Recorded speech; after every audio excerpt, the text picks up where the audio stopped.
элек 13 депутаты Татарстаннан Дәүләт Думасында быелда шулай булса дип өметләнеп көтеп торабыз. Фәрт әфәнде, менә Татарстаннан Россия Думасына сайланган депутатлардан нәрсә көтәсез? Нәрсәләр алар иң беренче чиратта эшләргә тиеш? Беләсезме, безнең депутатлар анда актив эшләделәр. 6-нчы җыелышта да, 6-нчы созывта да. Күбесе менә шушы көрәшкә керделәр дә, халыкның шанычын алырлар дип уйлыйм.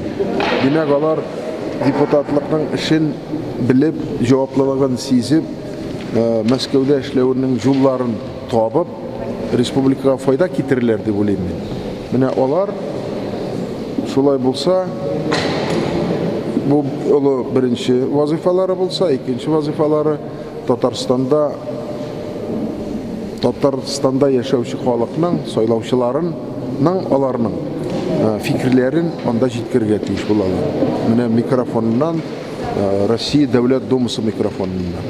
Менә Татарстанда менә шулай уйлыйлар, бу мәсьәләне булай итәргә кирәк иде, законнарны кабул иткәндә фикерләрен әйтмичә калмасыннар.